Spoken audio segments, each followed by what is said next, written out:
Good evening and welcome back for another Monday edition of Live at 5. I'm Lance Jenkins. And I'm Kelsey Rushing. We have a full lineup for tonight, so let's get right to it. The madness in Charlottesville, Virginia this past weekend ended in deaths and many critical injuries. A Unite the Right rally had originally been planned for Friday to protest the removal of a Confederate statue. And on Saturday, protesting the statue's removal continued, with counter-protesters clashing with the original protesters. Now, I could go on forever about the details of this event, but you probably know them already. My only question is this: when are we going to stop clashing over race? Sadly, probably never. The world has been divided by race and ethnicity for thousands of years, and while improvements have been made, division still persists. So I'll use this platform today to deliver my own words, not the words of the Richmond Observer or anyone else, simply mine. I regularly attend Freedom Baptist Church here in Rockingham, and Pastor Ronnie McLean has been a dear friend and personal mentor to me, and for that I am grateful. Also a viewer of the show. One of the things he said in a July sermon came to mind this past weekend. How can we call ourselves Christians and harbor hate toward other people because of their race? He asked. What a wonderful question. The point really being that you cannot. Now, the Richmond Observer has no religious affiliation, but make no mistake about it, I do. And I don't care if I never get an opportunity because I stood up for Christ or what have you. As Christians, we are called to love one another, regardless of race. The kingdom of God will not be separated or divided due to race. All believers, regardless of their race, will be in heaven, worshiping Him. So while this little bit may not be watched too far outside the lines of Richmond County, or perhaps no one will hear this other than a few viewers around the county, let's continue to be an example here of good people who love others regardless of their race. An old pastor of mine once said, people who believe in Christ seem to die better, referring to their death being a bit more peaceful. Well, I believe that people who believe in Christ seem to live better, too. Be an example, Richmond County. You never know when the world's watching, and we can be an example of love in a world full of hatred. And that's my bit to start the week. Now for tonight's top story. A house fire destroyed a home in Cordova over the weekend. At 6:30 a.m. Sunday morning, tones were sounded for a structure fire in Cordova, paged out as a fully involved structure fire at the intersection of Center and 2nd Streets. The structure was not occupied at the time of the fire, and the fire was marked under control at 8:08 a.m. Assistant Cordova Fire Rescuer, East Rockingham Fire Department, First Health Richmond EMS, Richmond County Sheriff's Office, and Duke Energy. The home has been recognized by many as a home place for part of the local Covington family. Another structure fire occurred over the weekend in an apartment in Rockingham. Around 8 p.m. Saturday night, Rockingham Fire Department was called to 240 Cable Drive off of Biltmore Drive, and upon arrival, the fire department discovered that the second-story apartment was full of smoke and flames were already visible. The fire was located in the wall, and firemen had to cut and remove sections where the fire was located. There was a considerable amount of damage, though no injuries were reported at the time. Richmond Observer accident reporter Harold Dawkins rushed to the scene Friday of a vehicle that had run off a boat ramp into the Pee Dee River. The incident occurred at the Pee Dee River boat landing located at the bridge on Highway 74. The vehicle did have an occupant inside, and the driver had sustained what appeared to be a self-inflicted gunshot wound. The occupant was removed from the vehicle by an individual who was at the boat landing, and the First Health Richmond EMS transported the driver to the hospital. The Richmond County Sheriff's Office is continuing the investigation of the incident. An enjoyable time was had by all at Discovery Place Kids Rockingham as the Regional Children's Museum partnered with Richmond County Schools for a back-to-school event called Countdown to Kindergarten. This is the third year of the celebration for rising kindergartners and their families as they celebrate the entry into a formal school setting. Kindergarten representatives from all local elementary schools were available with supply lists and other valuable information. Museum Director Katie Rohlatter says this free event gives the students and their parents an opportunity to meet the kindergarten teachers, ask questions, and participate in fun events like lunch tray relays, a scissors safety activity, a science show, story time about school, and a discussion on healthy snacks that students can take to school. Kelly DeLong, Director of K-12 Math and Science for Richmond County Schools, stated that Rohlatter contacted her 3 years ago with her vision for this event, and the two eventually partnered to make it happen. She stated that one of the things Rohlatter desired for this event was a mock kindergarten classroom.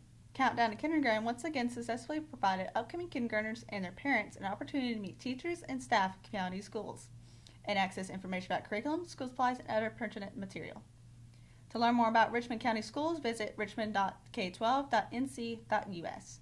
And to learn more about Discovery Place Kids in Rockingham, visit kids.discoveryplace.org/Rockingham.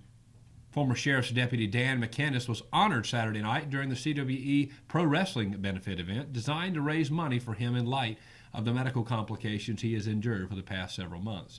At the event, McInnes was honored with the Modern Woodman of America Hometown Hero Award. Woodman Representative Scotty Baldwin was in attendance to present the award. You know, I really have enjoyed covering the Dan McInnes wrestling event this past weekend. Almost sad that it's passed. See, me and Russell were going to go together the day it happened, but I had to work, unfortunately. Well, Russell went. Yeah, I told him to say hi to Cruz and everything for me, but I don't think he did. I think he missed his chance, but he did get to go, though. It would be interesting to see about how it went because, folks, Right. Coming up next, our very own executive producer, Russell Parker, who was in attendance at that event this past weekend. He'll be in the studio live for an interview. Not only is he our executive producer, he's a college football and NASCAR analyst for the Richmond Observer. You will not want to miss this. Stay tuned. I'm Kelly. I worked at Champion Ford for 2 years. 6 years. 3 years. 1 year. I've been at Champion Ford for 13 years. 1 whole year. 15 years. I'm Jamie and I've been at Champion Ford for 12 years. I've been here 8 years. Champion prices, champion service, champion experience. Get treated like a champion today at Champion Ford. Just down the road from our prices, championfordlincoln.com. We are Champion Ford. Willow Tree Antiques and Gifts is a specialty retail store in downtown Rockingham, in the heart of Richmond County. We are all about rustic, farm-style home decor and gifts. We offer a variety of antique, vintage, and new items.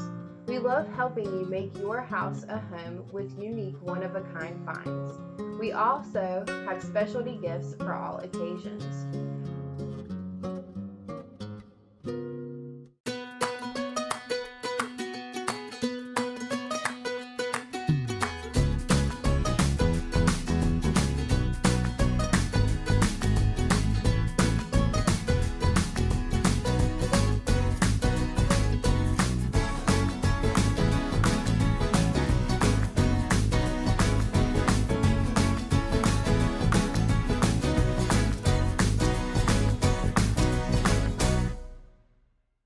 All right, folks, we're live back in the studio, and I couldn't be more excited to have our executive producer, not only executive producer, but also a college and NASCAR analyst coming up for our sports show. It's going to be debuting this fall. He's going to be making some appearances there, and that is our executive producer, Russell Parker. Russell, glad to have you on the show. I'm happy to be here. Of course, you've been here for this show since day one. Not but, on here. Right. It's just your first time behind the desk on camera. So how's it feel? A little bit nervous.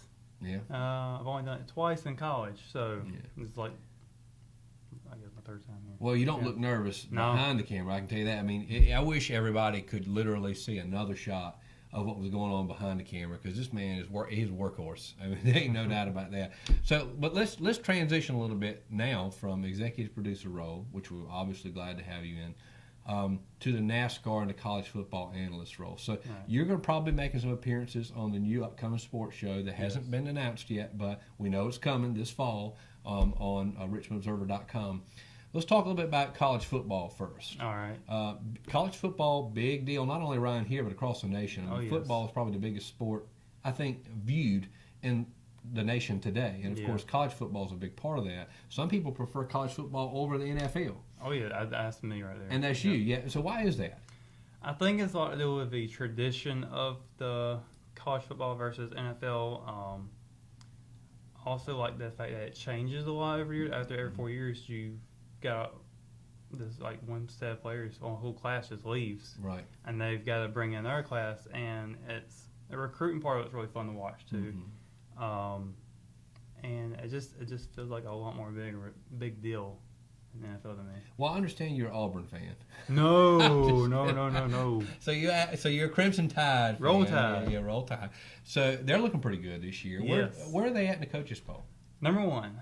Oh, really? That's where they should be. Yeah. Oh, well, of course they didn't win a title last year. No, they didn't. Actually, I'm kind of surprised that Clemson isn't even second, because they're fifth right now. Yeah. And they got teams like Ohio State who they beat ahead of them. Ohio State's actually second, and that surprises me. Do you think that has to do with the fact that Clemson has lost, one, Deshaun Watson, and a lot of times when a quarterback goes, they think the whole team's going, Right. Which is not necessarily the case. No. Do you think that not having a solid quarterback like Deshaun Watson is going to be a big deal in the reason that the Clemson's fallen back in the poll? Well, I think you need a strong quarterback, of course, but you also need every other player on the team. You need your wide receivers, your running backs, and your guys who are going to be blocking, and your defense. Defense wins games, and you definitely need that. But I think losing Deshaun Watson, I think they're going to be okay this year. Yeah. And we may have a three year in a row. Well, there are a lot of Clemson fans around here, Yeah. Given our close proximity to South Carolina. So my question is, can you expect, and should they expect, Clemson to be in the playoff this year? I think they have a strong chance of getting there. They've done it 2 years in a row, and they played in the national championship 2 years in a row and won last year. And I think they'll make it to the playoffs again. Well, what about North Carolina State? North Carolina State out of Raleigh. I mean, if you're a State fan, like me, if you're a State fan, you're a real fan because ain't nobody bandwagon State fan. Okay, let's be honest. I mean, if you were, then you jumped on in '83 when we won the title in basketball. You just forgot to jump off. But nobody's a bandwagon State fan. But this year, State looking pretty promising. They're not in the top 25 in a lot of polls, but CBS has them number 23 in their poll. Are you buying the Wolfpack this year? Do you think they're going to be better? I think they do have a tough schedule because they will have to play. I believe they will have to play Clemson, they have to play Florida State. Really, ACC has gotten a lot stronger this year. So with them being there too, I think they've gotten a little bit stronger too with that coming along and building up their conference. They're getting better players to come to their school. So I would think that they'll have a good chance this year. A solid, maybe top 15, I'll give them. Well, and talking about the ACC, do you have Clemson and Florida State in kind of the top two still? Mm-hmm. Yeah, that's you're pretty sure of that, you look like. Yeah, I would think. Yeah. Maybe top 20, I'll say. Yeah. So let's talk about some other teams that are in the, of course, Florida State's number 3 in the coaches poll, but USC, number 4. Are you buying the hype over in Southern California? No, I don't. It seems like every year those guys get top 5, and they just don't ever stay up there. I don't think it's going to happen again this year either. I just never see them up there contending. They do win games. Yeah. But I don't think they've got it again this year. And honestly, I don't think the Pac-12 conference is all that strong either. Yeah. Pac-12 has been overhyped, I think, for years. Washington had a good season. Oh yes, but Washington looks good. Of course, their coach, I'm sure you're aware of this, actually was Boise State's old coach, and he had tremendous success there. And I don't know if he's still there or what, but at any rate, he was coaching Washington for a while. If he may still be, I believe he is. Yeah. So I mean, Washington's obviously primed for success, but I'm just not buying the hype in the Pac-12. No. Is the SEC rather still the same, the best conference in college football? If you want my biased opinion, I say definitely. If you want my unbiased opinion, I would say they're kind of slipping a little bit, especially the SEC East division. Teams like Florida, Georgia, Tennessee, they're doing okay, but they could be doing a lot better. I think the West Side is still up there, like Alabama, LSU. They're a little slipping though. Mississippi State, a strong team. And I would say Missouri, I think they're getting switched to the east side this year. I can't remember if it's this year or next year. Right. I think they could do a little bit better too. Yeah. So ACC, a big conference, a rising conference, no doubt about that. With Florida State winning the national championship just a few years ago, and of course Clemson appearing in 2 college football national championship title games and winning 1. So is the ACC look stronger as time progresses? Yeah, I believe they're going to get better. I do believe that we will see them contending in like bigger bowl games. Yeah. And I want to say North Carolina beat Tar Heels? Yeah, Tar Heels. None of our viewers like Tar Heels, so you don't worry about that. I know they won a good bowl. I don't think it was last year. It was 2 years ago. They've done really good in that. And they were even almost contending for one of the playoff spots. Yeah, at one point. Yeah. But I think ACC in general, I think they're just getting better. Yeah, I think so too. So let's transition to NASCAR. You're a big NASCAR fan. Yep. Who's your favorite NASCAR driver? Joey Logano, 22 Shell Pennzoil Ford. There we go. Joe used to drive the Farm Bureau vehicle. So what does he drive now? Shell Pennzoil is his primary sponsor. He also has AAA, Discount Tires, one of his secondary sponsors. Coca-Cola, one of my favorite drinks. Yeah. I know, because every time we shoot production, you always ask for a Coca-Cola for lunch. Yeah, Gotta be a Coke. Is that why? Might have something to do with it. Yeah, okay. Well, let me ask you, are you a Kyle Busch fan? No. Why do people like Kyle Busch? I don't understand. I don't get it either. Yeah, I mean, no, I'm saying, why don't they? Oh, what? Yeah, I don't understand. I know he drives Toyota, so that's great, because I drive Toyota. I don't understand why people don't like him. He's just got that attitude about him that's like, it's got to be his way or the highway, and if it doesn't go his way, he's got to cry about it. That's what it sounds like to me. He cries. Well, I mean, it's kind of like good pro wrestling. I mean, if, the bad guys, you just told me the other day you like the heels. Yeah. I mean, he's a heel. Just a real life one, right? Yeah, a real life one. So, Cruz Biddle came in the other day for our Thursday episode, and Cruz, he's a tough guy at the show, but he's as nice as he can be. I guess Kyle's just always not nice. No, I don't know. I figured once he had his child, he would actually be a little bit more, start thinking a little more reasonably when he says things. Yeah. I think it's gotten worse. Yeah, so let's talk a little bit about the race last week. Who won, and what do we have to look for this week? Kyle Larson, he beat, Casey Kane. And Dylan Suarez wrecked. I remember that happening. And then Kyle Larson beat Truex and Eric Jones. That's what it was. I got this mixed up. It was a close finish towards the end, but Truex actually dominated most of that race. We actually thought Brad Keselowski and Joe Logano would do that because they started up front. But that wasn't the case. Brad and Joey went and they got pushed back towards the middle of the race. And throughout the whole race, it was just Truex and Eric Jones. And they're teammates for Furniture Road Racing. And they were talking about, is one of them going to let the other win? Truex going to let Jones win to get into the playoffs. Because Truex has racked up so many wins already this season. Doesn't need more, but he said after the race that he was going to he wasn't going to let that happen. I'll let Jones win. But no, Larson ended up winning 3 Michigan races in a row now. So where's NASCAR headed this week? Bristol. It'll be the night race. That'll be a 500 lap race. And the last year's winner was Kevin Harvick. Logano has won it 2 years in a row. After last year he did, 2014, 2015. And that's who I think is going to win this year. Yeah. Not off a bias, just that's what I believe. So, I don't hear you say Kyle Busch is going to win anything. I don't understand. He might win a few Xfinity races and truck races, sure. Right. Kyle Busch, not everyone's favorite, that is for sure. But I'll give him credit, though. He is good at racing. He's good at that. He knows what he's doing when he races. If his attitude was just a little bit better, I could get behind him. Yeah. Well, Russell Parker, not only our college football and NASCAR analyst, but I just want to say right here on the air, our executive producer, and certainly this show would not happen without Russell Parker, the man sitting right next to me right now. Russell, it is such a pleasure to get you on the set and get you to take a break from behind the camera. Yeah. Hope you enjoyed it. Yeah. We look forward to the sports show this fall with you and several others in kind of a round table environment. Something to really look forward to. Thank you for having me on here. All right, folks, that's Russell Parker, executive producer of Live at 5 and the entire video division here at the Richmond Observer, and we will be right back.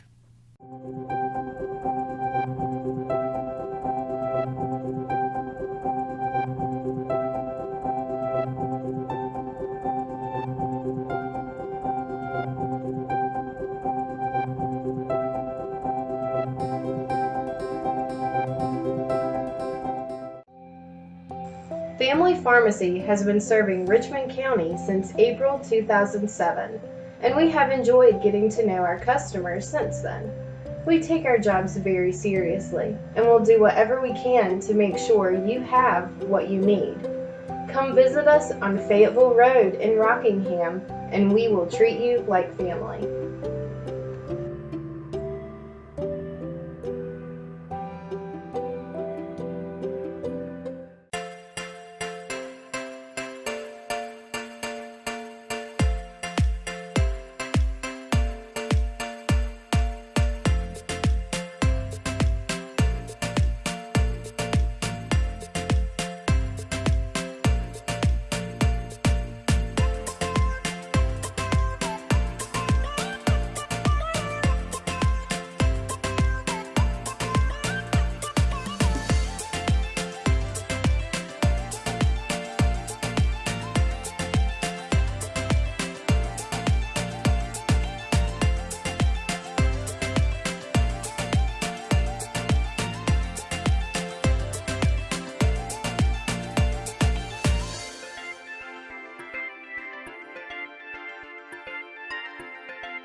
4-Hers from Richmond County attended the 7th Annual North Carolina Association of County Commissioners Youth Summit, which was held in Durham, North Carolina, August 11th through 12th, 2017.